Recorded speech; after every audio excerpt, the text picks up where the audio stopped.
नमस्कार, मैं हूं गौरव अग्रवाल।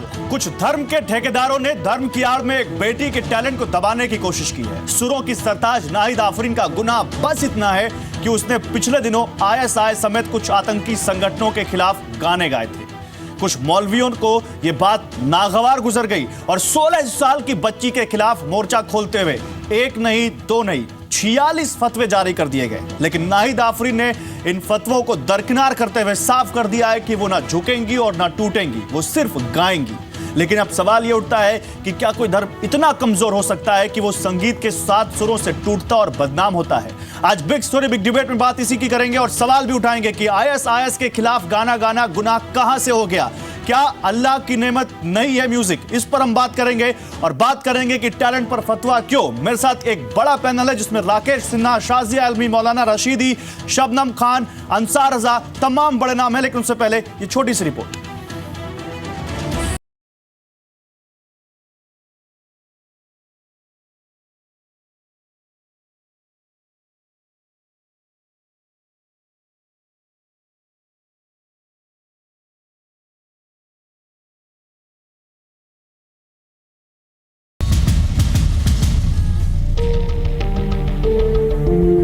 इस छोटी बच्ची के खिलाफ 45 फतवे जारी किए गए हैं। फतवे के मुताबिक मुस्लिम लड़की का गाना गाना शरीयत के खिलाफ है।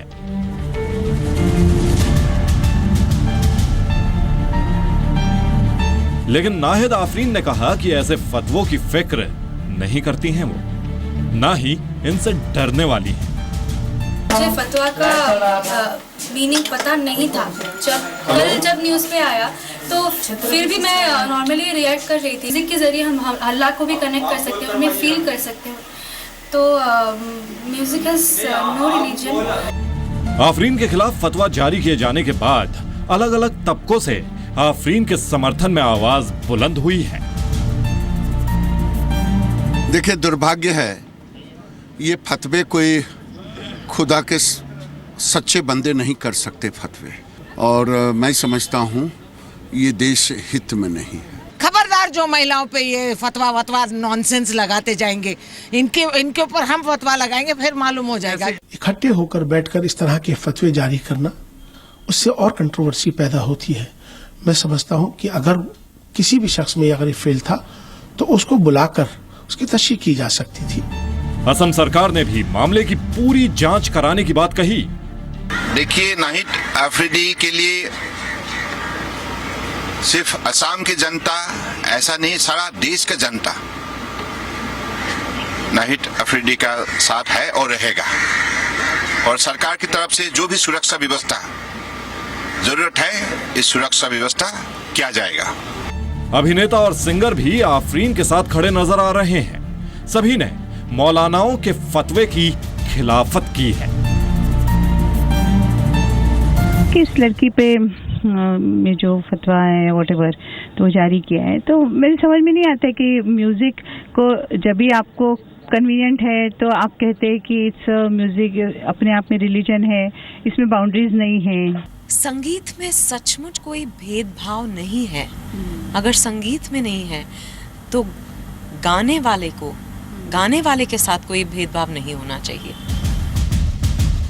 बिग स्टोरी बिग डिबेट में आज का हमारा पहला सवाल, क्या इस्लाम में गाना गाना गुनाह है? दूसरा सवाल, धर्म की आड़ में टैलेंट पर वार क्यों? तीसरा सवाल, क्या फतवा जारी करने वाले कानून से ऊपर है? चौथा सवाल, क्या आईएसआईएस जैसे आतंकी संगठन के खिलाफ गाना गाना गुनाह है? और बिग स्टोरी बिग डिबेट में आज का पांचवा सवाल, क्या ये फतवे आईएसआईएस की तरफदारी नहीं करते? तो ये कुछ बड़े सवाल है जो आज बिग स्टोरी बिग डिबेट में हम उठाएंगे और मेरे साथ इस पर बात करने के लिए आपको मैंने बताया था एक बड़ा पैनल है। मेरे साथ शाजिया आलमी है, बीजेपी की प्रवक्ता है। मेरे साथ अमृता धवन है, कांग्रेस की प्रवक्ता और लीडर। मेरे साथ राकेश सिन्हा है, आरएसएस आइडियोलॉग। मेरे साथ मौलाना अंसार रजा है, गरीब नवाज फाउंडेशन के चेयरमैन है। साजिद रशीदी है, इस्लामिक गुरु हैं। चौधरी लुबना वसीम है, सोशल एक्टिविस्ट हैं। और शबनम खान है, ह्यूमन राइट्स एक्टिविस्ट हैं। आप सभी लोगों का स्वागत है। और सबसे पहले अंसार रजा, मैं आपके पास आऊंगा। अंसार रजा, ये पहली बार नहीं है जब हम आप ऐसे मुद्दों पर बैठे और मुझे मालूम है कि आप भी प्रोग्रेसिव सोच रखते हैं, लेकिन अंसार रजा जब एक 16 साल की बच्ची आईएसआईएस के खिलाफ गाना गाए, अंसार रजा जब एक 16 साल की बच्ची अपने टैलेंट से दुनिया को खुश करना चाहे, तो ये फतवे जारी करना कहां तक जायज है? और एक नहीं, दो नहीं, 46 फतवे उसके खिलाफ जारी कर दिए गए अंसार रजा।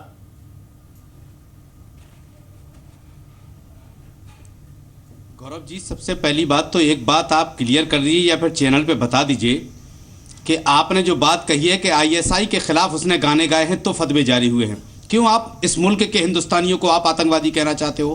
क्या साबित करना चाहते हो आप? जब नहीं गाया था उसने आईएसआईएस के खिलाफ गाना, प्ले कर दीजिए। कैसा क्या चैनल पे दिखाना चाह रहे हैं आप? ये नहीं, आप बताइए क्या उसने आईएसआईएस के खिलाफ गाना नहीं गाया था? नहीं, प्ले कर दीजिए। एक मिनट तशरीफ साहब, क्या दिखाना चाह रहे हैं आप अपने चैनल पे? हम ये दिखाना चाह रहे हैं कि एक 16 साल की लड़की के खिलाफ 46 फतवे जारी किए गए और उस लड़की ने केवल एक गाना गाया था। और आप जैसे आप नहीं, लेकिन कुछ कट्टरपंथियों ने उसके खिलाफ फतवा जारी कर दिया। किया कि नहीं किया सर? हम किसी की बात नहीं करते, आपने अपने चैनल पे ये दिखाया भी कि आईएसआई के पक्ष में उसने गाना गाया इसलिए उलमा खिलाफ हो गए। नहीं, आईएसआई नहीं, आईएसआईएस के खिलाफ गाना गाया उसने। कैसे, क्या बात? और इस बात की जांच हो रही है। आपको नहीं पता तो आप पता कर लीजिए। असम पुलिस इस एंगल से जांच कर रही है कि क्या फतवे इसलिए जारी नहीं हुए। क्या हमें इस बात की जांच हो रही है? इशू क्यों बनाया आपने? इसको ही इशू क्यों बनाया? इसको ही नहीं, हमने सारा इशू बनाया। आप मुद्दे पर नहीं आना चाहते। अंसार रजा मुद्दे पर आइए। क्या उस लड़की के खिलाफ फतवा जारी करना सही है? चाहते, लेकिन आपको अंसार रजा, क्या उस लड़की के खिलाफ फतवा जारी करना सही है? अपनी राय रखिए अंसार रजा। सुनवाइए जो उसने। अंसार रजा अपनी राय रखिए। और फिर किस मुसलमान ने? अंसार रजा अपनी राय रखिए। आप फतवे के खिलाफ है, आप फतवे के अगेंस्ट है या फतवे के पक्ष में? अपनी राय रखिए। हमारे सुन लीजिए गौरव साहब, ऐसी कोई बात मत खुदा के वास्ते पेश कीजिए कि जिससे हिंदू मुसलमानों में और नफरतें पैदा हो जाएं। सर मैं नहीं पेश कर रहा। नफरतें मिटाने के लिए खुदा के वास्ते अपने उन साथियों को समझाइए जो ऐसे फतवे जारी कर रहे हैं। मैं नहीं पेश कर रहा। आपको पता नहीं है तो आप पता कर लीजिए। असम पुलिस इस एंगल से जांच कर रही है कि वहां पर क्या आईएसआईएस के खिलाफ गाना गाने के खिलाफ फतवे जारी नहीं किए गए। आप पता कर लीजिए और आप अपनी राय रखिए। हम अपने व्यूअर्स का वक्त बर्बाद नहीं कर सकते। सर अपनी राय रखिए। गौरव जी, आप वक्त बर्बाद नहीं, आप अपने व्यूअर को भड़का रहे हैं मुसलमानों के खिलाफ। जहां तक आईएसआई का सवाल है, हमसे बड़ा दुश्मन आईएसआई का कौन हो सकता है? काफिर हैं वो। हम आईएसआई को मानते ही नहीं है, वो काफिर है। उनके खिलाफ गाली दीजिए, गाना गाइए, कोई एतराज नहीं मुझे। तो फिर फतवे क्यों आए? कैसी बात कर रहे हैं आप? आप मुद्दे पर आइए। फतवे क्यों आए और फतवे आने चाहिए कि नहीं? तक सवाल फतवे का है हमारे यहां। अब सुन लीजिए, उसने जो गाना गाया है, फतवा एक ओपिनियन है। किसी ने मसला पूछा होगा, किसी ने मुफ्ती ने बता दिया, एक ने बताया हो या 40 ने बताया हो कि इस्लाम में मज़ामीर हराम है, उन्होंने बता दिया। उनके ऊपर पाबंदी नहीं लगाई कि आप गाएंगी नहीं। आप गाइए, हमने बता दिया मसला। सर एक 16 साल की लड़की जो अपने टैलेंट के जरिए कुछ नाम कमाना चाहती है, देश दुनिया को खुश करना चाहती है, उसके खिलाफ 46 फतवे। और आप कह रहे हैं फतवे का मतलब है राय जाहिर करना। सर वो राय, ये राय कैसी राय है सर कि मस्जिद कब्रिस्तान के पास म्यूजिकल कार्यक्रम नहीं होना चाहिए? ऐसे कार्यक्रमों से आने वाली पीढ़ी को अल्लाह की नाराजगी झेलनी पड़ेगी। शाहरुख खान टैलेंट दिखा रहे हैं तो क्या हो गया? एग्जैक्टली मिर्जा टैलेंट दिखा रही है। सलमान खान ठुमके लगाते हैं तो किसी को दिक्कत नहीं होती है। दिखा रही है ना, कोई दिक्कत नहीं है भाई। फतवा उनके लिए है जो मसले को मानेगा। अब जिसको नहीं मानना है वो नाचे, गाए, गाना गाए, क्या दिक्कत है उसमें? ठीक है। राकेश सिन्हा कुछ रिस्पॉन्ड करना चाहते हैं, फिर मैं शाहजियार में आपके पास आता हूं। राकेश सिन्हा, अंसार रजा कह रहे हैं कि आपने ये गलत दिखाया कि आईएसआईएस के खिलाफ उसने गाना गाया, जबकि मेरे पास पुख्ता खबर है कि असम पुलिस इस बात की जांच कर रही है कि फतवे इसलिए तो नहीं है। आवश्यकता नहीं है। अरे हेलो जी, बोलिए। मुझे लगता है अंसार रजा साहब को इतना उत्तेजित होने की आवश्यकता नहीं है। देखिए, दो बातें इसमें मैं देख रहा हूँ। पहली बात मैं यह देख रहा हूँ कि अगर आज दारा शिको होते, आज अगर शेख मोहम्मद कादरी होते, अगर आज मलिक मोहम्मद जायसी होते जिन्होंने पद्मावत लिखा, तो उनका क्या हाल होता? क्या अंसार रजा साहब इसी तरह चिल्लाते? अरे एक छोटी सी बच्ची चुनौती नहीं दे रही है। ये इस्लाम, भारतीय इस्लाम में होने वाले परिवर्तन को पढ़िए। उत्तर प्रदेश के चुनाव में महिलाओं ने ट्रिपल तलाक के नाम पर उस पार्टी को वोट दिया जिस पार्टी के खिलाफ। अरे चुनाव कहां आप बीच में लेकर के आ गए? आपके लीडर से बंसल सिन्हा साहब, चुनाव कहां आप बीच में लेकर के आ गए? सुन लीजिए राकेश सिन्हा, सुन लीजिए राकेश सिन्हा, सुन लीजिए, आप मेरी बात सुन लीजिए। असम के नहीं, चुनाव कहां से आप बीच में लेकर के आ गए भाई? मेरी बात सुन लीजिए। असम के स्कूल से, आरएसएस के द्वारा संचालित स्कूल से एक मुस्लिम लड़का टॉप करता है असम में। एक लड़की अब गाना गाती हो, इस्लाम के कथित रूप से जो प्रतिबंध है उसे तोड़ती है। यह इस्लाम को आधुनिकता के साथ जोड़ रही हो, इस्लाम के साथ रिवोल्ट नहीं कर रही है। आपके फंडामेंटलिज्म के खिलाफ, आपके पेट्रियार्की के खिलाफ, आपके पितृसत्तात्मक समाज के खिलाफ, महिलाओं को बंधुआ मजदूर बनाकर रखने के खिलाफ यह भारतीय मुस्लिम महिलाओं का एक तरह से बगावत है। उस बगावत को यदि आप बताइए तो हिंदुस्तान में कहां औरतों को बंधुआ मजदूर बनाया जाता है? अभी साबित कीजिए तो आप चैनल पे लीजिए। आप उस बगावत की अग्नि कुंड में अपने आप को झोंक रहे हैं, आप झोंक रहे हैं। और आईएसआईएस के खिलाफ लड़की ने गाना गाया, बंधुआ मजदूर बनाया गया औरतों को? वही बना है। और ऐसे 46 लोगों ने जो फतवा जारी किया है उनको मैं भारतीय संविधान क्या बात कर रहे हैं? भारतीय संविधान में फतवा का कोई स्थान नहीं है। यदि फतवा का स्थान सऊदी अरबिया में है, फतवा का स्थान पाकिस्तान में है, फतवा का स्थान बांग्लादेश में है, फतवा का स्थान भारत में नहीं हो सकता है। ये सेकुलर इंडिया है, ये इस्लामिक इंडिया नहीं है। ऐसा है, इस्लामिक इंडिया नहीं है, ये सेकुलर इंडिया है। सेकुलर इंडिया में फतवा का स्थान नहीं है। जो महिलाएं, जो बच्चियां सामने आ रही हैं, उनकी इज्जत कीजिए। यहाँ मत समझाइए हमें, अपनी दुकान को यहाँ इस्लाम का कानून नहीं चलेगा। भारत परंपरागत रूप से संविधान। ठीक है राकेश जी, ओके राकेश जी, ओके। अंसार रज़ा आवाज ऊंची क्यों कर रहे हैं? अंसार रज़ा आवाज ऊंची क्यों कर रहे हैं? आराम से बात करते हैं। आपको मेरी बात पसंद नहीं है? नहीं, आपको मेरी बात पसंद नहीं है तो आप आपत्ति जता सकते हैं। आपको राकेश सिन्हा की बात पसंद नहीं है तो राकेश सिन्हा की बात पर आपत्ति जता सकते हैं। और हमें आपकी बात पसंद नहीं है तो हम भी आपकी बात पर आपत्ति जताएंगे। राकेश जी कंप्लीट कीजिए, फिर मैं शाजिया आलमी के पास जाऊंगा। सर प्लीज एक मिनट रुकिए। सर क्यों चिल्ला रहे हैं? सर मुझे मालूम है कौन दंगा करवाना चाहता है कौन नहीं। मैंने आपको बुलाया, आप अपने बयान रखिए, लेकिन प्लीज ऐसे आपत्तिजनक शब्द मत बोलिए जो जिस पर जो आपको सूट ना करता हो। आप अपनी बात पूरी करिए राकेश सिन्हा, फिर मैं शाजिया आलमी के पास जाऊंगा। मैं गौरव जी, मैं अपनी बात पूरी करूं। शेख मोहम्मद कादरी ने एक पुस्तक लिखी थी, शाह मुनी, 18वीं शताब्दी में। उस पुस्तक को पढ़ लीजिए। वो भी इस्लाम के प्रैक्टिसिंग मुस्लिम थे।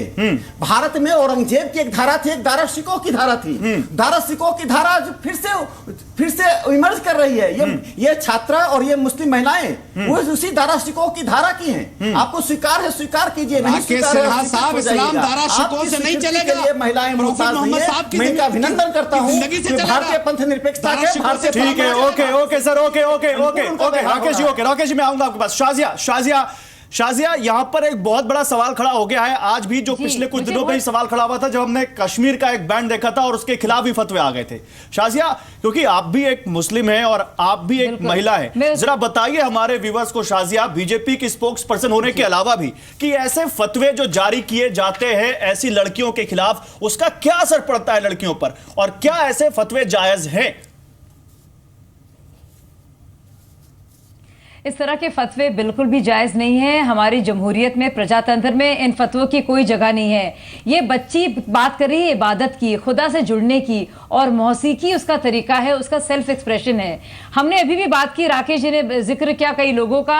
आप शकील बदायूनी जी को देखिए, आप मोहम्मद रफ़ी साहब को देखिए, आप नौशाद जी को देखिए, जो हमारे इतने फेमस म्यूजिक कंपोजर्स हैं। सब इन लोगों को देखिए, कितने बड़े दिग्गज हैं। मौसीकी, संगीत, फन और कला और हुनर की दुनिया में इन्होंने क्या अपना नाम जो है रोशन किया है, देश में, दुनिया में। और इस बच्ची को, 16 साल की बच्ची की आवाज़ को दबाना, जो जिसके लिए मौसीकी इबादत है, बहुत ही अफसोस की बात है कि इतनी छोटी इन्होंने अपनी सोच कर दी है। और मैं इन मौलानाओं की तरफ से माफ़ी मांगना चाहूँगी इस बच्ची को भी, और कहना चाहूँगी कि किसी तरह से घबराए नहीं। ये जानते नहीं खुद, इनकी सोच इतनी ज़्यादा सिकुड़ गई है कि बेचारे जानते नहीं क्या कर रहे हैं ये। और इस बच्ची के साथ पूरा देश खड़ा है और आम मुसलमान भी खड़ा है। वो इन मौलानाओं की बात नहीं सुन रहा है। बहुत बड़ा परिवर्तन आ रहा है मुस्लिम समाज में, जैसे कि राकेश जी ने अभी भी बताया है। और वो इसमें महिलाएं भी शामिल हैं, पुरुष भी शामिल हैं। और ये 16 साल की बच्ची, आप सोचिए, आप इसके खिलाफ फतवा दे रहे हैं। इतनी बुरी चीजें हो रही हैं, क्या कुछ नहीं हो रहा है, आप इस बच्ची के पीछे पड़ गए हैं। मुझे अफसोस हो रहा है उनके मानसिक दिवालियेपन पर कि वो इस बच्ची पर प्रहार कर रहे हैं फतवे के जरिए। ठीक है, अरे भाई, इनको फतवा लगाना चाहिए अपने आप पर। हाँ ठीक है, ठीक है, मैं एक कमेंट लुबना वसीम से लेना चाहूंगा। चौधरी लुबना वसीम, आपसे भी एक कमेंट। मैं साजिद रशीदी साहब के पास जाऊंगा, लेकिन उससे पहले आपका एक कमेंट। चौधरी लुबना वसीम, क्या यह फतवा किसी भी स्थिति में जायज है? और एक नहीं, दो नहीं, 46 फतवे ये कह रहे हैं, ये राय है। क्या ऐसी राय जाहिर करनी चाहिए ऐसे धर्म गुरुओं को जिनकी बात का इतना इंपॉर्टेंस हो? मुझे तो लगता है कि ऐसी हल्की बातें कह के अपनी इंपॉर्टेंस घटा रहे हैं, जिस तरह की बात इन्होंने कह दी इस बच्ची के ऊपर। अस्सलाम वालेकुम। ये जो भी हरकतें होती है फतवे के नाम पर, ये बहुत ही शर्मनाक हरकतें हैं। और मुझे एक शेर याद आ रहा है मेरे बहुत ही अजीज दोस्त का, एक दो रोज में हर आंखें ऊब जाती है, मुझको मंजिल नहीं रास्ता समझने लगते हैं, जिनको हासिल ना हो वो जान देते हैं, जिनको मिल जाओ वो सस्ता समझने लगते हैं। तो हमारी मुस्लिम कम्युनिटी में मुस्लिम औरतों और अभी तो बच्चों पर भी, जैसे ये लड़की 16 साल की है और शर्मनाक, ये कह रहे हैं किसी ने राय मांगी होगी। अगर आप एक मुसलमान मौलाना की हैसियत से उसको समझा सकते हैं कि तुम किस हक से किसी औरत पर और किसी मुसलमान बच्ची पे फतवा मांग रहे हो और वो राय मांग रहे हो। मैंने बहुत छोटी मुस्लिम कम्युनिटी से, मैं जिस बैकग्राउंड से हम लोग एज अ सोशल एक्टिविस्ट जहां जिस एरिया में काम करते हैं, वहां बहुत से मुसलमान लोग अब्यूज करते हैं, मुंह खोलते हैं तो गाली निकलती है। ऐसे लोगों के लिए कभी फतवा जारी नहीं होता है।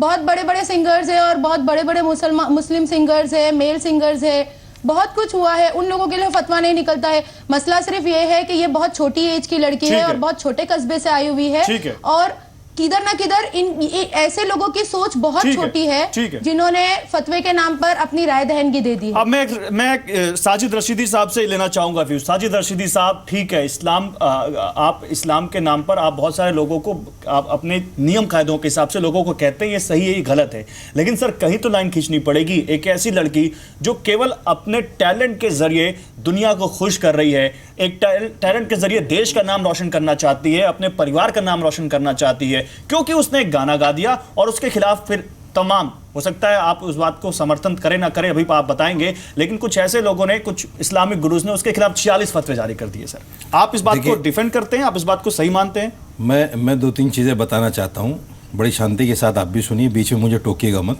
जब मेरा पूरा व्यू हो जाए उसके बाद समय का तो हिसाब रखना पड़ेगा। सुनिए, मैं सिर्फ 2-3 मिनट में बात पूरी करूंगा। एक तो ये है कि हर चैनल पे कट्टरपंथ कहा जाता है, इस्लाम कट्टरपंथ नहीं है। हम इस्लाम को कट्टरपंथ कह भी नहीं, सुन लीजिए, हम इस्लाम को कट्टरपंथ नहीं कह रहे। हम मेरी पूरी सुन लीजिए, हम उनको कह रहे जिन्होंने फतवा जारी किया। वही बात, आप मेरी पूरी सुन लीजिए ना, मेरी पूरी सुन लीजिए फिर बात कीजिए। दूसरे ये है कि ये 46 फतवे नहीं है, 46 ऑर्गेनाइजेशन ने मिलकर एक बात कही है। नंबर 2, तीसरे ये है कि उस लड़की ने ये जो भी स्टैंड किया है ये सिर्फ जानबूझकर किया है अपनी टीआरपी के लिए। अच्छा, तीसरी बात एक लड़की ने जानबूझकर टीआरपी के लिए किया है। इसके तथ्य मौजूद हैं। बात कह दी, सुन लीजिए, आप सुन लीजिए। सुन क्या ले सर, आप पूरी सुन जवाब दीजिए, क्यों किया जानबूझकर, क्यों किया जानबूझकर? पूरी सुन लीजिए। नहीं, आप बताइए। इत्तेफाक ये है कि राकेश सिन्हा बोल रहे थे, आप नहीं बोले। अच्छा ठीक है, आप बोलिए। आप बोल रहा हूं, आरोप लगाएं कि मैंने बोलने नहीं दिया। बोलिए। देखिए, जहां तक इस्लाम का ताल्लुक है, मैं इस्लाम को स्पष्ट कह देना चाहता हूं, मोहम्मद साहब हमारे लिए आइडियल हैं। ठीक है। जो राकेश सिन्हा ने नाम गिनवाए हैं वो इस्लाम के आइडियल नहीं है। ठीक है। वो समाज में अपनी पैंट मजबूत करने के लिए या उर्दू अदब में, उर्दू शायरी में, उर्दू गाने में एक अच्छा नाम हो सकते हैं, लेकिन इस्लाम के, मुसलमान के आइडियल नहीं है। हमारे आइडियल मोहम्मद साहब है, कुरान है और फिक़ह है, ये 3 चीजें हमारे आइडियल हैं। ठीक है। मोहम्मद साहब ने साफ तौर से ये कहा है कि मैं ढोल ताशों और नाच गाने के ये जो चीजें हैं इनको खत्म करने के लिए आया हूं। गाना सुनना नाजायज है, गाना गाना इस्लाम में नाजायज है, ये इस्लाम है। ठीक है, ये इस्लाम। गाना सुनना, एक बार फिर से रिपीट करिए, गाना सुनना नाजायज है, गाना सुनना भी नाजायज है। सुनिए, हाँ मैं बता रहा हूं, ये दोनों चीज इस्लाम में नाजायज है। गाना सुनना भी नाजायज है, गाना गाना भी नाजायज है, फिल्म देखना भी नाजायज है, फिल्म बनाना भी नाजायज है। फिल्म देखना नाजायज है और फिल्म बनाना भी नाजायज है। ठीक है, 4 चीजें। ये तो हुआ इस्लाम। ठीक है। एक है मुसलमान का अमल, देखिए शराब पीना नाजायज है, लेकिन बहुत मुसलमान पी रहे हैं। जिना करना नाजायज है, बहुत मुसलमान जिना कर रहे हैं। फिल्म देखना दिखाना नाजायज है, बहुत सारे मुसलमान इस काम को कर रहे हैं। फतवा जो लफ्ज है वो सिर्फ जैसे अंसार रजा साहब ने कहा एक राय है, अगर किसी से मांगा, सुन लीजिए, अगर किसी सुन नहीं लीजिए, आप सुनते नहीं हो। दिक्कत ये रिपोर्टर के साथ में जब इस्लाम की बात आती है तो आप सुनते नहीं है। राकेश सिन्हा बोलेंगे तो आप उनकी सवाल पूछ रहे से बात सुनेंगे, क्योंकि राकेश सिन्हा इस्लाम के खिलाफ बोलते हैं तो आप उनको सुनते हैं, शाजिया इल्मी को सुनते हैं क्योंकि इस्लाम के खिलाफ बोल रही है। इस देश आप सुनते क्यों नहीं? दिक्कत है इस्लाम के खिलाफ। सर इस देश के इस्लाम की बात को क्यों नहीं सुनते आप? करोड़ लोगों में आप इस्लाम की बात को क्यों नहीं सुनते हैं? आप इस्लाम की बात को क्यों नहीं सुनते? गाने सुनते हैं, क्या आपके व्यूअर्स मुसलमान नहीं है? क्या उनके सामने इस्लाम की अच्छी बात नहीं जानी चाहिए? उन्हीं की बात उठा रहा हूं। क्या उनके सामने अच्छी बात नहीं जानी चाहिए? आप जब शाजिया इल्मी बोलती है तो आप नहीं बोलते, राकेश सिन्हा बोलते हैं तो आप नहीं बोलते, साजिद रशीदी अगर बोलेगा इस्लाम की बात बताएगा तो आप बीच बीच में टोकते हो, क्योंकि उन्होंने ये बात नहीं बोली, क्योंकि उन्होंने ये बात नहीं बोली। रिपोर्टर ऐसा नहीं करना चाहिए। आपको मैंने बोला, आपको बोला मैंने, कि कौन सा ऐसा गाना है, मुझे आप वो गाना सुनवा दीजिए जो आईएसआई के खिलाफ उसने बोला और फिर इस पर फतवा लगा, वो गाना मुझे सुनवा दीजिए प्लीज। उसके अलावा नहीं, मैं आपको मैं आपसे एक रिक्वेस्ट करता हूं, आपके व्यूअर्स को वो गाना सुनवा दीजिए। सर सुनिए, मैं वो गाना सुनिए, आप वो गाना छोड़ने दीजिए। अब आप सुनिए, आप छोड़ मत दीजिए। नहीं बिल्कुल नहीं, आप सुनिए सर, जोड़ दिया। I will not leave this topic. I will not leave this topic. मुसलमान है, मेरी बात सुनिए। दारुल ने फतवा दिया, साजिद रशीदी ने फतवा दिया, साजिद रशीदी आपने क्या कहा अभी? आपने क्या कहा अभी? साजिद रशीदी आपने क्या कहा अभी? आपने कहा फिल्में देखने वाले इस्लाम के खिलाफ जोड़ दिया आपने तमाम गाना चलवाइए सर, आप गाना चलवाइए, आप अभी गूगल करिए, आप अपने 150 खबरें आपको मिल जाएंगी। अभी नहीं, वो गाना सुनवाइए, आपको 150 खबरें मिल जाएंगी। फिर आगे बढ़ाइए सर, डिबेट मैं चलाऊंगा, डिबेट मैं चलाऊंगा, आप नहीं चलाएंगे डिबेट मैं चलाऊंगा। प्लीज आप अफवाह फैलाना चाहते हैं? नहीं, अफवाह नहीं फैला रहा हूं। चाहते होल्ड ऑन, आप शबनम खान बताइए ना, एक मिनट। शबनम खान गाना बताइए सर, आपने जो कहा आप जवाब दीजिए। प्लीज वो गाना पहले आप जवाब दीजिए। गाना सुनना इस्लाम के खिलाफ है, गाना इस्लाम के खिलाफ है, देखना इस्लाम के खिलाफ है। शबनम खान से जोड़ दिया आपने? शबनम खान, अरे सर मैंने जोड़ नहीं दिया, ये जांच हो रही है, आप क्या बात कर रहे हैं? मैंने नहीं जोड़ा, सिर्फ इसलिए है कि प्लीज अफवाह फैलाओगे। आपको बात पसंद नहीं आ रही ना, कोई अफवाह नहीं फैला रहा, कोई अफवाह नहीं फैला रहा। मेरे व्यूअर्स बहुत अच्छे हैं, बहुत पढ़े लिखे हैं, वो गूगल करके देख लेंगे। शबनम खान, अब आपको दूसरे की बात सुननी है कि नहीं सुननी है? जब गाना की बात मैं चलवा दूंगा, आप पीछे मैं चलवा दूंगा, लेकिन आप पीछे मत भागिए, आप पीछे मत भागिए। ये मैं चलाऊंगा ना, मुझे कब क्या चलाना मैं तय करूंगा। शबनम खान, गाना सुनना नाजायज है, गाना लिखना नाजायज है, गाना नाजायज है, फिल्में देखना नाजायज है। यानी इस देश के करोड़ों मुसलमान जो ये कर रहे हैं सब इस्लाम के खिलाफ काम कर रहे हैं। साजिद रशीदी ने अभी यही कहा। बिल्कुल, इस्लाम जो करे। अब सुनिए, अब दूसरे को सुनिए, वो आजाद है। अब दूसरे को सुनिए सर। गौरव जी, बीच में कोई ना बोले, क्योंकि मैं भी किसी के बीच में कुछ नहीं बोली हूँ। सबसे पहली बात, आज मुसलमान पढ़ रहा है, आगे बढ़ रहा है, समाज की मुख्य धारा से जुड़ने जा रहा है, और पूरी कोशिश है औरतें भी अवेयर होकर अपने हक जान पा रही हैं और अपने हकों की लड़ाई लड़ पा रही हैं। तो मुझे लगता है कि कोई एंडा भेंडा जो भी उठता है फतवा दे देता है कि उसने फतवा दे दिया, इसने फतवा दे दिया। मैं अगर मौलानाओं की ही बात करूं तो मैंने खुद पूछा कि भाई फतवा दे कैसे दिया उन लोगों ने, उन पे शिकंजा कौन कसेगा? इस्लाम को जो बदनाम करने का काम करे मौलाना, कि जो भी उठता है फतवा दे देता है। और खुद ही मौलाना कहते हैं कि फतवा देना हर एक की अथॉरिटी में नहीं आता। जब हर एक की अथॉरिटी में नहीं आता तो आपने फतवा देने वालों के खिलाफ कार्रवाई करनी चाहिए। जब आप खुद कुछ करेंगे नहीं, उनके खिलाफ आप उनके अगेंस्ट कोई ऐसी चीज करेंगे नहीं, उनके खिलाफ बाहर आकर आप उनको कानूनन सजा नहीं दिलवाएंगे कि देखिए ये इस्लाम को बदनाम करते हैं और इस तरीके की चीजें करते हैं, तो आप फिर किस तरीके के इस्लाम को परोसने की कोशिश कर रहे हैं? सिर्फ ये चीखा चिल्ली और ये सब बातें कि देखिए मैंने तो इस्लाम को ये कह दिया, मैंने तो इस्लाम में ये हराम बता दिया। इस्लाम के जो पॉजिटिव पॉइंट हैं वो रखिए, इस्लाम का नेगेटिव पॉइंट ही आप दिखाने की कोशिश करते हैं। इस्लाम ने महिलाओं को सर्वोपरि सर्वप्रथम रखा है। और प्रोफेट मोहम्मद की यहाँ पर हम बात करते हैं, प्रोफेट मोहम्मद की तो वाइफ खुद बिजनेस वेमेन थी उस टाइम में, जब आप और हम बात करते हैं कि जी बिल्कुल बाहर नहीं झांकने देते थे और ये सब था। तो आप और हम सब, मैं तो चाहती हूं कि गौरव जी आपके माध्यम से एक अच्छा मैसेज जाए इस डिबेट का, ना कि ये सिर्फ चीखा चिल्ली होकर रह जाए कि मुस्लिम महिलाएं जागरूक हुई हैं, अपने हकों के प्रति लड़ना सीख रही हैं। मैं भी चाहता हूं चीखा चिल्ली ना हो, लेकिन जब सामने वाला तेज आवाज में बात करता है तो उसको चुप कराने के लिए थोड़ा और तेज बोलना पड़ता है। और मैं सबसे रिक्वेस्ट करता हूं कि ठीक है अपने मुद्दे रखें, लेकिन चीखा चिल्ली ना करें। कि चीखा चिल्ला करके वो क्या साबित करना चाहते हैं। अमृता थोड़ी सी ये बात धवन, ठीक है, आपने एक बड़ी अच्छी बात कही। अमृता धवन, आज मुस्लिम औरतें पढ़ रही हैं, लिख रही हैं, क्या यही चीजें कुछ लोगों को पसंद नहीं आ रही, कुछ सेक्शन को, मैं सबका नाम नहीं लेता, और क्या इसीलिए ऐसे फतवे आते हैं? नहीं, ये सवाल ठीक नहीं है। वो अमृता धवन जवाब देंगे, आप सवाल पे भी सवाल देखिए, बात इक्वालिटी की है। हाँ। और हर बात पे महिलाओं को जब समान अधिकार देने की बात आती है तो मुझे समझ नहीं आता, ये जो धर्म के ठेकेदार हैं ये बीच में आकर क्यों चाहते हैं कि महिलाओं को आगे बढ़ने से रोका जाए। देखिए, संविधान हमें अधिकार देता है that we have a right to practise any profession, इस्लाम भी अधिकार देता है। तो ये भी एक प्रोफेशन है, गायक होना भी एक प्रोफेशन है। जब संविधान के तहत, कानून के तहत मैं ये काम कर रही हूँ एक महिला होने के नाते, तो क्यों फिर एक 16 साल की लड़की को टारगेट कर दिया जाता है धर्म के नाम पर। और देखिए, एक सबसे बड़ा सवाल ये है, फेनेटिक्स की बात हो रही है, बात ये हिंदू या मुस्लिम की नहीं है सिर्फ। हमारे, आपने देखा अभी पद्मावती मूवी का जो शूट चल रहा था, उसमें किस तरीके से हिंदू फेनेटिक्स ने जाकर वहां पर वायलेंस किया। तो फेनेटिक्स किसी भी धर्म के होंगे, सही बात है, वो गलत ही है, क्योंकि वो किसी भी रूप में वो स्वतंत्र विचारों को एक्सेप्ट नहीं करते हैं। सही बात और है। मुझे लगता है कि ये लड़ाई कितनी भी लंबी हो, लेकिन ये महिलाएं लड़ाई जीतेंगी, क्योंकि आप इस देश को काला पानी नहीं बना सकते कि महिला ये भी नहीं कर सकती, वो भी नहीं कर सकती। अरे संगीत तो विश्व को जोड़ता है, संगीत को कम से कम अपनी नफरत की राजनीति, सांप्रदायिक राजनीति और इस तरीके के जो धर्म की राजनीति है उससे मत जोड़िए, क्योंकि इतने बेहतरीन सिंगर जो हैं और मुस्लिम सिंगर्स दिए हैं, इतने अच्छे अच्छे। ठीक है, मैं यही सवाल लेके जाता हूँ अंसार रज़ा के पास। एक मिनट, मैं यही सवाल अंसार रज़ा के पास लेके जाता हूँ। ठीक है, अंसार रज़ा, नहीं, मैं अंसार रज़ा के पास यही सवाल लेके जाऊंगा। अंसार रज़ा, आप तो उस गरीब नवाज फाउंडेशन के चेयरमैन हैं, उस गरीब नवाज का नाम आपके संगठन के साथ जुड़ा हुआ है, जिनके नाम की कव्वालियां केवल मुस्लिमों ने नहीं, मुझे लगता है इस पूरी दुनिया में हर धर्म के लोगों ने सुनी होगी। अजमेर शरीफ, जहां पर किस तरह से इबादत करने हर धर्म के लोग जाते हैं, जहां की कव्वालियां सुन के रूह तक को ठंडक लगती है सर, वहां भी आप बोल दीजिए इस्लाम के खिलाफ काम हो रहा है। वहां भी साजिद रशीदी साहब बोल दें कि इस्लाम के खिलाफ सारा काम हो रहा है। वहां भी गाना जो गाया जा रहा है, जो कव्वाली गाई जा रही है, वो इस्लाम के खिलाफ है। गौरव जी, आपने गरीब नवाज का नाम लिया है। पहली बात तो इस चीज़ को समझा जाए कि गरीब नवाज के ज़माने में जो कव्वाली होती थी, वो कव्वाल कैसे हुआ करते थे, सुनने वाले कैसे होते थे, वो गाने वाले कैसे होते थे।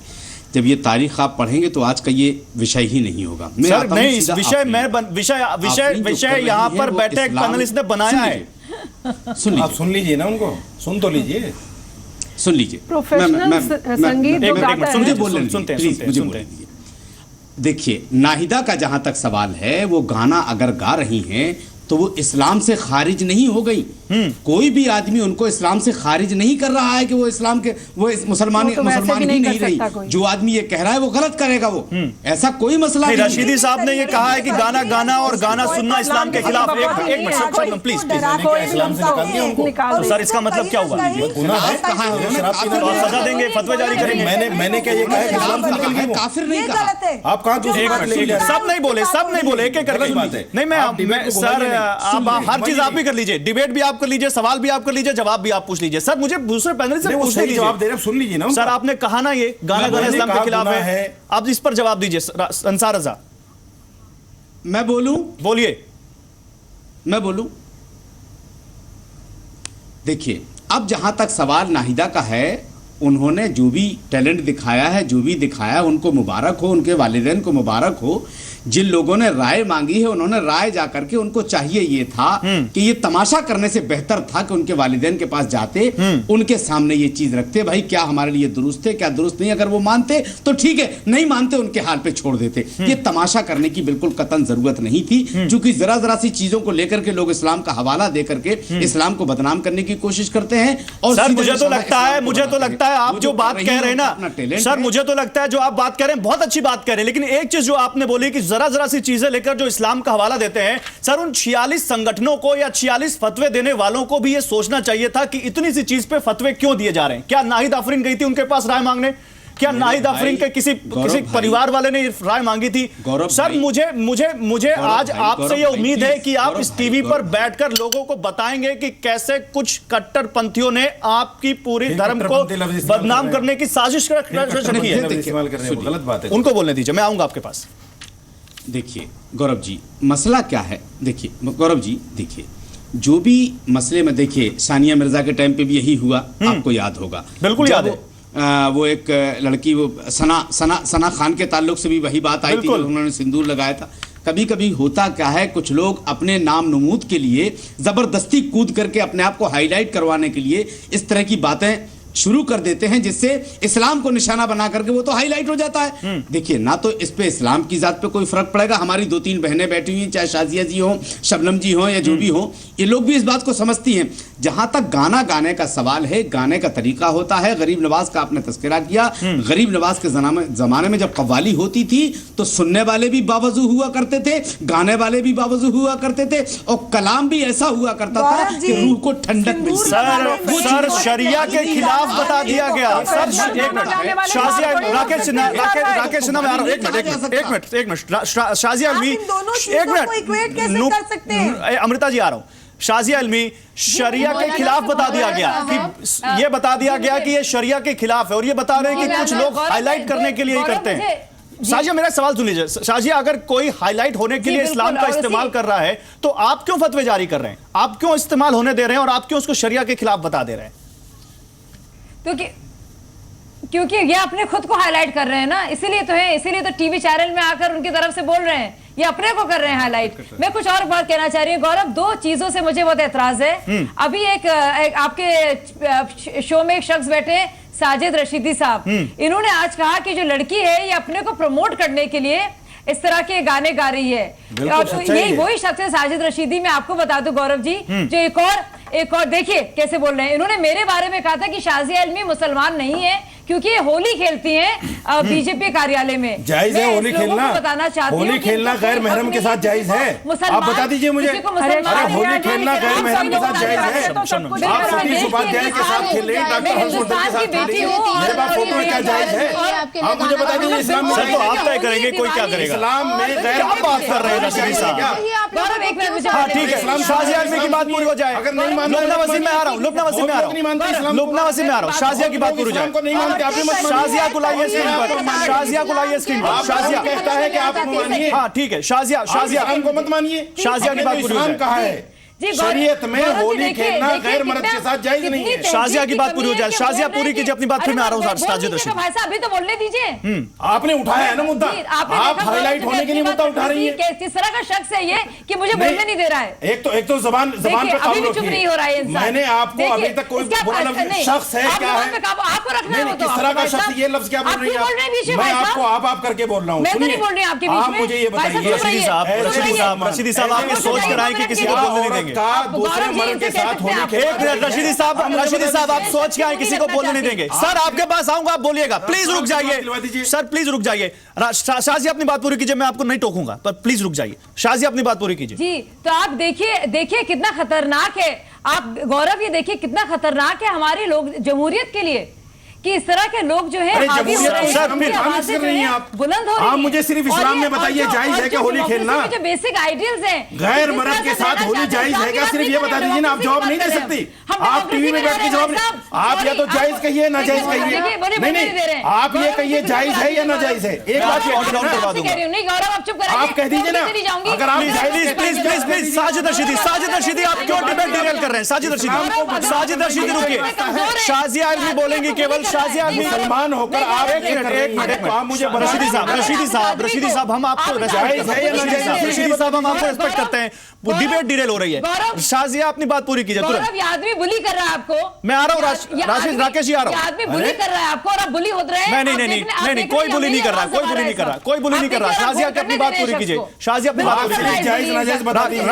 साजिद रशीदी साहब की ऑर्डर डाउन कीजिए। साजिद रशीदी साहब की ऑर्डर डाउन कीजिए। नहीं देखिए, साजिद रशीदी साहब की ऑर्डर डाउन कीजिए। मैं आपको बोलने दूंगा, आप चुप हो जाइए बस। कीजिए आप ये जवाब मैं दूंगा जवाब। देखिए मेरे लिए खतरे की बात क्या नजर आती है कि जो हमारी जमहूरियत है, जहां हम लोग मिलकर रहते हैं, होली दिवाली सब मनाते हैं, संगीत की दुनिया में, फन की दुनिया में, एक्टिंग की दुनिया में हमारे मुसलमान भाई बहन सब पूरी तरह से शामिल हैं। इन तरह की आवाजों को अहमियत देंगे तो ये बाकी लोग डरेंगे, इनसे घबराएंगे। राकेश सिन्हा क्या यही कारण है? Okay Shazia you made your point. Rakesh Sinha क्या यही एक कारण है? और क्या यही हमने रूढ़िवादी जो देखी इनकी सोच, क्या यही उत्तर प्रदेश में भी दिखी है, चुनावों में भी क्या यही कारण था? देखिए एक मिनट राकेश सिन्हा, रूढ़िवादी को छोड़ दीजिए आप। राकेश सिन्हा, इस्लाम को रूढ़िवाद से मत जोड़िए। मैं इस्लाम को नहीं बोल रहा हूं, मैं आप हर चीज को इस्लाम से क्यों जोड़ दे रहे हैं? मैं सोच को बोल रहा हूं, मैं सोच को बोल रहा हूं। सर सर सर सर मैं इस्लाम, मैं आपका सर, मैं आपका और आपके पूरे धर्म का बहुत अच्छे से सम्मान करता हूं।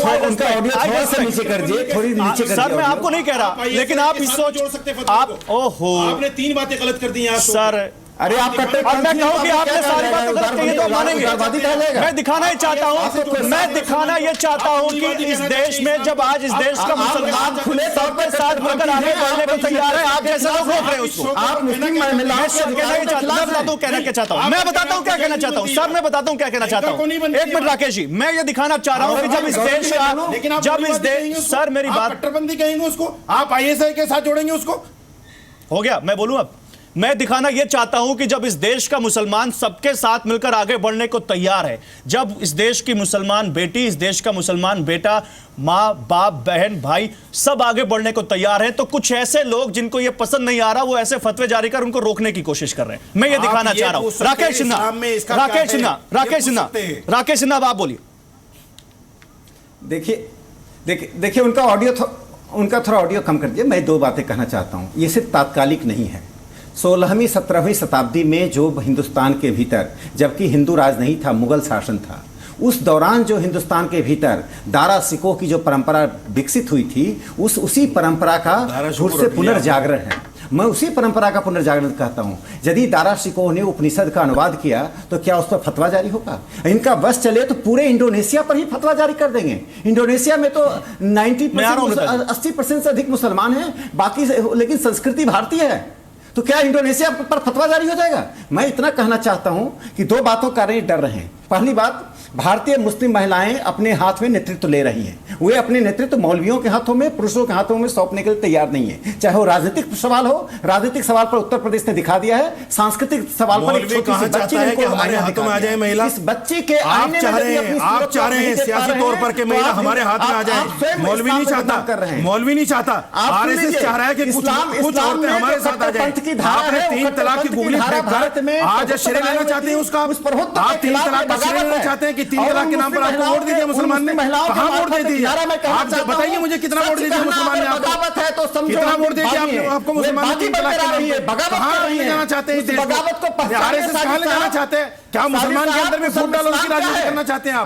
सऊदी अरब नहीं, मुसलमानों में फूट डालो की राजनीति करना चाहते हैं। दारुशुको हमारे लिए आइडियल है, दारुशुको हमारे लिए आइडियल है। राकेश है, आप कौन सी बात कर रहे हैं? कौन सी सदी की बात कर रहे हैं? आप उस सदी को भी गिन लीजिए जब औरत सती हुआ करती थी आपके यहाँ। आप उस वक्त को भी गिन लीजिए जब बेवा औरत की शादी नहीं हुआ करती थी। आप कहां थे? संभाव में चूड़ी, आप कहां थे उस वक्त में जो मुस्लिम महिलाएं चूड़ी जब देश आजाद हुआ? आरएसएस कहां था? आप गिन लीजिए उसको, आप उसको भी जिक्र कर दीजिए। आप सिर्फ मौलवियों को गिनना चाहते हैं, आप सिर्फ उन औरतों को बताना चाहते हैं। संस्कृति से टूटती है तो कट्टरपंथ की ओर जाती है। कट्टरपंथ नहीं है, से जुड़ती है, इस्लाम कट्टरपंथी नहीं है। इस्लाम तो वो है जो अपने मुल्क की हिफाजत करना सिखाता है। आवाज है इस्लाम, वो है जो अपने मुल्क पर जान देना सिखाता है। 90,000 मौलवियों ने जान दी इस मुल्क की हिफाजत के लिए। आप कहां की बात करते हैं?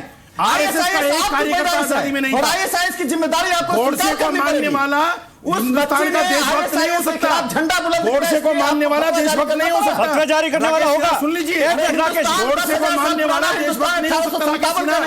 राकेश सिन्हा अपनी तारीख उठाकर देखिए, हिंदुस्तान राकेश सिन्हा अपनी तारीख उठाकर देखिए कि आप कहां हैं? आरएसएस कहां था जंग आजादी में? इस देश को खून हमने दिया है। 90,000 उलमा ने बना दिया है। आराम से राकेश जी, आराम से। आरएसएस तो दलाली कर रहे थे अंग्रेजों। देखिए, आप शब्दों की मर्यादा रखिए, शब्दों की मर्यादा रखिए। देखिए, किसी के लिए भी ऐसे शब्द सही नहीं है। शब्दों की मर्यादा रखिए। रशीदी साहब, भाषा की मर्यादा रखिए। ठीक है, ओके रशीदी साहब, ओके रशीदी साहब। एक तारीख बता राकेश जी, ओके। मोहम्मद साहब है, रशीदी साहब। इस्लाम का आइडियल कुरान है, रशीदी साहब। इस्लाम का आइडियल हदीस है, रशीदी साहब। इस्लाम का आइडियल फिक़ह है। रशीदी साहब सुनिए, राकेश जी, राकेश जी, राकेश जी, राकेश जी, कुछ लोगों को छोड़कर कुछ लोगों को राकेश जी, एक मिनट, राकेश जी, राकेश जी, कुछ लोगों को राकेश जी, रशीदी साहब, रशीदी साहब, मोहम्मद साहब को मत लाइए। आप मोहम्मद साहब को सामने लाकर क्या बताना चाहते हैं? राकेश जी रुकिए, अब किसी की ऑडियो ऑन एयर नहीं जा रही, प्लीज रुकिए, रुकिए, रुकिए, रुकिए, रुकिए, अब रुकिए, राकेश जी रुकिए, रुकिए, सबको लाइए स्क्रीन पर। देखिए रशीदी साहब, एक बहुत अच्छी बात मैं आपको बताना चाहता हूं। आपने एक अच्छी बात कही है, आई अप्रिशिएट इट, कि इस देश के लिए मुसलमानों ने, मौलवियों ने खून बहाया है। कौन मना कर रहा है सर? किसने कहा? नहीं, बिल्कुल मना नहीं किया। लेकिन आप ये आप राकेश सिन्हा की जबान से एक बार कहलवा दीजिए। अब राकेश सिन्हा से कहलवा दीजिए, वो दिखा दीजिए। मेरी बात तो होने दीजिए, मेरी बात तो होने दीजिए। मसला याद रहता है सर, मैं आपको कब्रिस्तान शमशान का मसला। मुझे लोग क्या बोल रहे हैं ट्विटर पे मालूम है, मुझे लोग बोल रहे हैं कि आप किसी को बोलने नहीं देते। आप सुनते नहीं किसी की बात, कह रहा हूं सही बात कहूंगा, दूसरे से बात करें।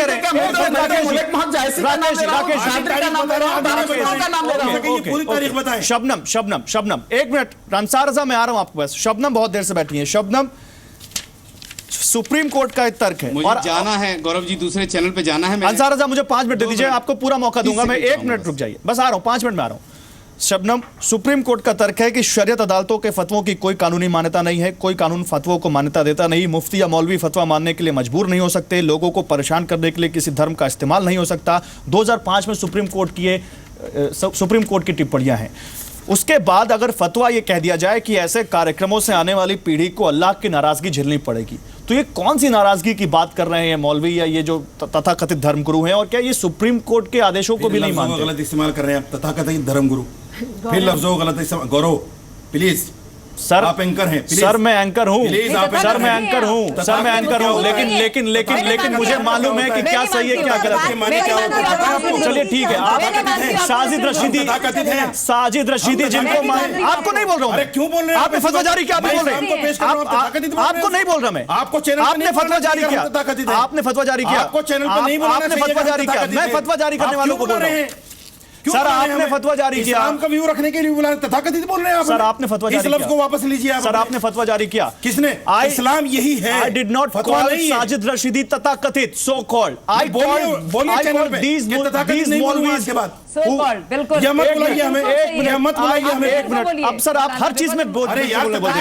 सर मैंने आपको नहीं कहा, तौहीन कर रहे हैं। मैंने उन मौलवियों को कहा जिन्होंने फतवा जारी किया। करना चाहते हैं तो चैनल में बैठा के आप हर चीज पर्सनल ले रहे हैं, आप दूसरों को दलाल कहते हैं। आपने वापस लिया सर। ISI को जोड़ने का मतलब क्या है? आप करना क्या चाहते हैं चैनल के लिए? ऑडियो डाउन करना पड़ेगा मुझे, आप सुन नहीं रहे मेरी बात। करना क्या चाहता है? Shabnam you carry on. Gaurav ji, सबसे पहली बात आपको एक मिनट शाजिया, चाहे वो ISIS का गाना खिलाफ गाना गा रही थी या कुछ भी कह रही थी, गौरव जी मैं आ रहा हूँ, अमृता आ रहा हूँ। चौधरी लुबना वसीम बहुत देर से बैठी, उनके पास भी जाना है। वो उनका प्रोफेशन है और इस्लाम में किसी भी प्रोफेशन के लिए मना नहीं लिखा है। जो कोई अपना काम करता है, वो जैसे एक्टर्स अपना काम करते हैं, जैसे सिंगर अपना गाना गा रहा है, उसने कोई अश्लील शब्द तो इस्तेमाल किए नहीं। अगर उसने ISIS के खिलाफ कोई गाना भी नहीं गाया, प्लीज आप मेरे बीच में मत बोलिए, आप मेरे बीच में ना बोले। गौरव जी आप इतना ज्यादा बोल रहे हैं, मैं तो गौरव जी की हिम्मत की दाद देती हूं कि गौरव जी सह पा रहे हैं और आप तो जान से मानने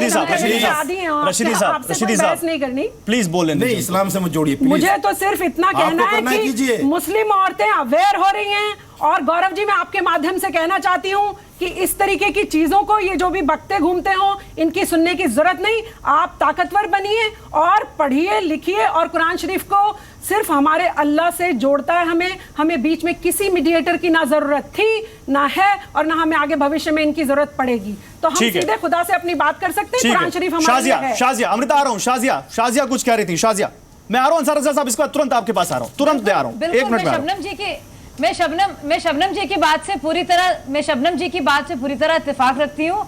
हम सब लोग को कुरान शरीफ पढ़े, अगर मुसलमान पढ़े तो हमें मौलवी की जरूरत नहीं है, हमें कोई बिचौलिए इसमें नहीं चाहिए, मीडिएटर्स। ये खुदा और मेरे बीच का मामला है और मैं नहीं चाहूंगी कि जाती तौर पर किसी का इसमें दखल हो। सब लोग गौर करें, और किसी पर जबर नहीं है, किसी पर जबरदस्ती नहीं है, ये तो कुरान शरीफ का हिस्सा है।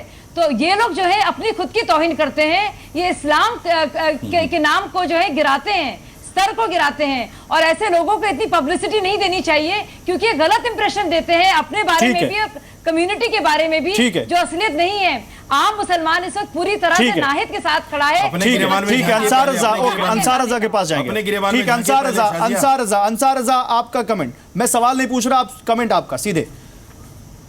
It's a open debate. मैं कमेंट से फिर हमारी शबनम साहिबा ने जो बात कही है, शाजिया इल्मी साहिबा ने ये बात कही है कि हमारे बीच में, हमारे और अल्लाह के बीच में किसी तीसरे मेडिएटर की ज़रूरत नहीं है। मैं एक बात इनको क्लियर करके बता दूं, अगर कुरान से खाली आप इस्लाम समझेंगे कभी समझ में नहीं आएगा। जब तक आप हदीस नहीं समझेंगी, नबी के कौल नहीं समझेंगी, कभी इस्लाम आपकी समझ में नहीं आएगा। इस्लाम खाली कुरान नहीं है। कुरान शरीफ जो सही दिशा दिखाने वाला होगा उसकी समझते हैं हम। 3 लाख जो मर्जी बककर और औरतों को गंदा वंदा बोलने वाला होगा उसकी नहीं सुनते हम। बिल्कुल जी, सही कह रही हैं। आप हमेशा अच्छी बात करते हैं, प्रोग्रेसिव बात करते हैं, हम आपका सम्मान करते हैं, लेकिन कोई हमें जान से मारने की धमकियां देगा और कोई हमारे औरतों को शोषण के लिए कहेगा कि इस्लाम में ये है, तो मुझे लगता है कि आपको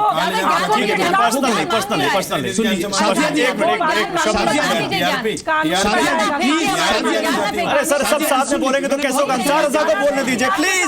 शबनम जी प्लीज, शबनम जी आपको मौका दिया मैंने, अंसार रजा को बोलने दीजिए। अंसार रजा बोलिए। शाजिया जी बहुत तसल्ली से मैंने सबको सुना है। देखिए कुरान में कहा गया है, शाजिया जी भी जानती हैं, शबनम जी भी जानती है और लुबना भी जानती है कि कुरान ने कहा है अकीमुस सलात, नमाज कायम करो। लेकिन कुरान ने ये नहीं बताया कि फजर में कितनी रकातें हैं, जोहर में कितनी रकातें, वो आपको हदीस से समझना पड़ेगा, नबी से समझना पड़ेगा। और जैसी नमाज नबी ने पढ़ के बताई है, क्या उससे इनकार कर सकती हैं शाजिया जी या शबनम जी? इनकार कर सकती है क्या? नहीं कर सकती। इसी तरीके से इस्लाम को अगर समझना है तो कुरान के साथ साथ मैसेंजर थे भाई बाकायदा, कैसे इनकार? नहीं आप ये कहने लग रहा है हमारे और अल्लाह के बीच में कोई दूसरा। एक मिनट शाजिया में आ रहा हूं। अंसार रजा साहब क्या हम ये डिस्कस करने बैठे हैं? एक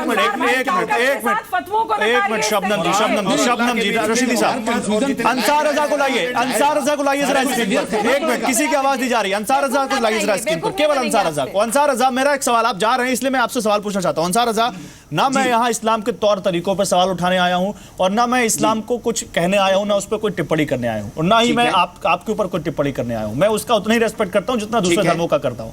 मेरा एक सिंपल सवाल है, आज अगर इस देश में मुस्लिमों की हालत खराब है, आप माने चाहे ना माने, अगर मुस्लिमों को वो जो उनका हक, मुस्लिमों को जिस तरह से सबके साथ आगे बढ़ना चाहिए था, अगर वो नहीं हो पा रहे हैं, तो क्या इसका जिम्मेदार वो एक क्लास नहीं है जो कहीं ना कहीं वक्त पर ऐसे फतवे जारी कर देता है जो उनको प्रोग्रेसिव बनाने से रोकता है? और दूसरा, क्या फतवे जैसी चीजों को इस तरह से बजाय पॉजिटिव यूज करने के इस तरह से किसी ऐसी बच्ची के खिलाफ यूज करना चाहिए जिसको पता भी नहीं है कि वो किसी के डेलिबरेटली किसी के खिलाफ कुछ कर रही है, नहीं कर रही, वो सिर्फ गाना गाना चाहती है, सिर्फ खुदा के साथ अपने आप को म्यूजिक के जरिए जोड़ना चाहती है? अंसार, मैं एक बात में आपके सवाल का एक बात मैं आपका जवाब दे दूं, फिर मैं माफी चाहता हूं क्योंकि मुझे 9 बजे किसी दूसरे चैनल पे लाइव करना है। I know you are very busy. मैं एक बात कर दूं, चाहे वो फतवा हो, मसला हो, सुन लीजिए जी, मसला हो या फतवा हो, जो भी हो वो उसके लिए है जो इस्लाम का फॉलोअर है,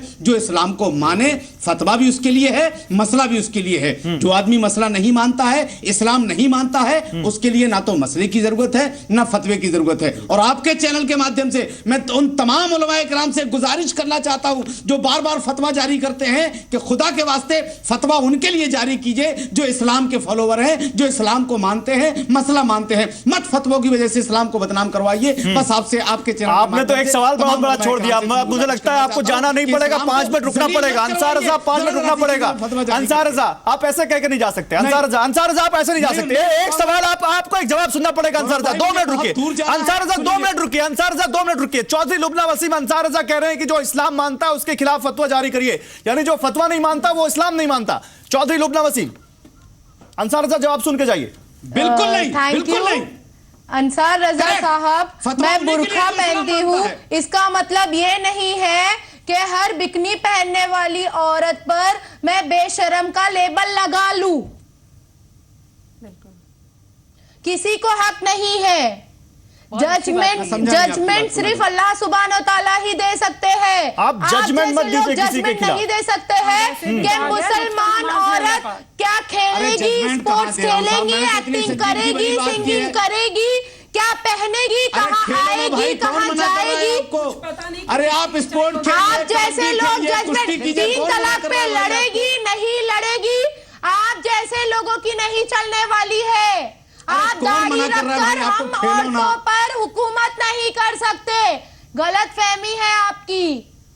अरे कोई हुकूमत नहीं कर रहा। ठीक है अंसार रजा, बहुत शुक्रिया अंसार रजा, मुझे लगा था कि आप सवाल का जवाब सुनेंगे, बहुत शुक्रिया, आप रुके। ओके कि सिर्फ आप ही मुसलमान हैं तो ये आपकी सबसे ओके, शुक्रिया अंसार रजा। ओके, बहुत सारी शुक्रिया अंसार रजा, होकर करते होगे। ठीक है लुबना, वाकई ठीक है, ठीक है, ठीक है लुबना, मैं आता हूं आपके पास, लेकिन अमृता बहुत देर से मेरे साथ बैठी है। अमृता, क्या नहीं लगता कि अब ऐसे मुद्दों पर पॉलिटिक्स भी नहीं होनी चाहिए? हमने देखा है कि कई बार अपीजमेंट पॉलिटिक्स भी बहुत ज्यादा हो जाती है। हमें, और आपकी पार्टी का नहीं, मैं किसी भी पार्टी का नाम लूं, अपीजमेंट पॉलिटिक्स भी इसका एक बहुत बड़ा कारण है। देखिए गौरव जी, सबसे बड़ी बात यह है कि धर्म के ठेकेदार इसे इस्लाम से जोड़ रहे हैं, जो कि बिल्कुल गलत है। नहीं मैडम आपकी बात बहुत अच्छी है, लेकिन उस वक्त एक मिनट प्लीज उनको बोलने दीजिए, बहुत देर से नहीं बोल रहे, मेरे को बोलने तो दीजिए आप। उनको रशीदी साहब एक लाइन नहीं बोला और आपने टोक दिया बीच में। सेंटेंस बता दीजिए ना, ठेकेदार से मतलब क्या है? अच्छा बता देंगी, अपने जवाब में बता देंगे, ठेकेदार से मतलब क्या है? अपने जवाब में बता देंगी, बता दीजिए अमृता, बता दीजिए क्या मतलब है ठेकेदार? आप चिंता मत कीजिए, आप मुझे मत डिक्टेट कीजिए। नहीं, क्यों लफ्ज इस्तेमाल करते हैं ऐसे आप? ठेकेदार का क्या मतलब है? चलने वाली है। आप जैसे बहुत सारे हमने बैरियर्स तोड़े हैं, तब हम यहाँ तक पहुंचे हैं। आप कैसे कह सकती हैं कि हम ठेकेदार हैं? आप मुझे मेरी बात को कहने दीजिए, आपको बहुत देर से सुन रहे हैं सब लोग। रशीदी साहब, हमारी बात को होने नहीं देंगे। ये कहाँ इक्वालिटी की बात कर हर रहे हैं? आदमी गलत बात बोल रहा है कि रशीदी साहब नहीं बोल रहे। ठेकेदार का क्या मतलब? रशीदी साहब मेरे पास समय नहीं है, रशीदी साहब 30 सेकंड तो दिए उनको, आप उसमें भी आप उनका समय खा लेंगे। आप ये नहीं कह सकते कि मैं मुस्लिम उलमा और मैं इस शब्द से वापस मुस्लिम मौलवी, आप ठेकेदार क्यों कहती हैं? चलिए ठीक है, करेंगे कि मुझे क्या बोलना है।